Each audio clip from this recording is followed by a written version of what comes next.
ఈ వీడియో చూసే ముందు మిగతా పార్ట్స్ చూసి తర్వాత ఈ వీడియో చూడండి. నేను ప్రకృతిలో ఉండి ఈ వీడియో చేస్తున్నాను. కొన్ని డిస్టర్బెన్సెస్ వస్తే మాత్రం ఏమనుకోకండి. ఆల్మోస్ట్ నేను అడవిలో ఉండి ఈ వీడియో చేస్తున్నాను. వారిని చూసి అవక్కయ్యారు వీళ్ళు. మళ్ళీ ఈ సన్యాసులు ఎందుకు వచ్చారు అనుకుంటున్నాడు స్వామి. మోహిని నవ్వుతూ ఉంది. ఏమిటి, మమ్మల్ని దహనం చేస్తారా? అయితే చెయ్యండి అంటూ వారి ముందున్న ఆ కళేబరాలను వారి కళ్ళ ముందే భస్మం చేశాయి. అవి తగలబడుతుంటే విచిత్రంగా నవ్వడం చూసిన మాంత్రికుడికి వారిపైన సందేహం వచ్చింది. ఇది మోహిని మాయనే, అంటే అసలైన వాటిని ఎక్కడో భద్రపరిచి ఇక్కడ తన మాయతో వీటిని సృష్టించిందన్నమాట. అయితే ఖచ్చితంగా వాటిని జన్మ సమార్థమ తిరిగి ప్రాంతంలోనే పెట్టిందన్నమాట అని అనుకుంటున్న అతని అంతరంగాన్ని చదివినట్లు, అవును డియర్, అది కనుక్కోవడం మీ వల్ల కాదు. ఎందుకంటే నీ విద్యలతో పాటు అనేక క్షుద్ధ మంత్ర విద్యలను అభ్యసించే నేను ఒక మహాపిశాచిని సృష్టించాను. మీకు చేతనైతే దాని బారి నుండి తప్పించుకొని అప్పుడు మా దగ్గరకు రండి అంటూ తమ చేతుల్లో ఉన్న వారిని దూరంగా విసిరేసి వెళ్ళిపోయాయి. స్వామి మోహిని ఏదో మర్మాన్ని దాస్తుందని అనిపిస్తుంది. మన మీదకు ప్రయోగించిన పిశాచులు ఆనవాళ్ళు కూడా కనిపించడం లేదు. అంటే మనలను తికమక పెట్టి తప్పించుకుందన్నమాట అని అనుకుంటూ వారు విన్సెంట్ ఆఫీసర్ దగ్గరకు వచ్చారు.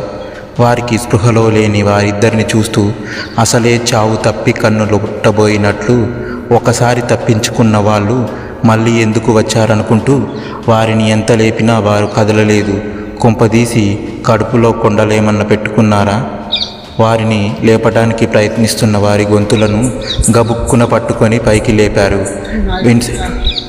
విన్సెంట్ ఆఫీసర్ వారి కళ్ళ ముందు రక్తంలో ముంచినట్టు చిక్కగా ఉన్నాయి.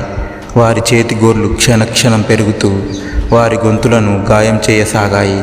వెంటనే స్వామి మెడలో తపోమాలను తీసి విన్సెంట్ మెడలో వేశారు. దానికి శక్తికి స్వామిని వదిలేసిన విన్సెంట్ బాధగా అరుస్తూ ఒక మూలకు జారిపోయాడు.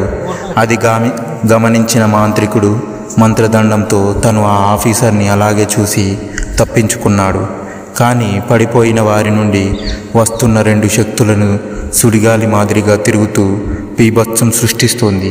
ఏమిటి అక్క, ఇది వారు మన శరీరంను దహనం చేస్తే ఖచ్చితంగా అంతమవుతామని అంటున్న చెల్లి మాటలకు పగలబడి నవ్విన మోహిని, ఖచ్చితంగా అదే జరుగుతోంది, కానీ వారికింకా బోధపడకూడదనే వాటిని జన్మ సమర్థం కలిగిన ప్రదేశం అన్నాను.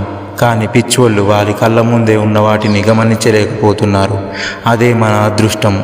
వారు గమనించేలోపు మనం చెయ్యవలసినది కేవలం ఇంకా 100 మందిని మాత్రమే రక్త అభిషేకానికి సిద్ధం చేస్తే చాలు. ఇలాంటి బకరాగాళ్ళు ఇంకా మనను ఏమి చేయగలరు?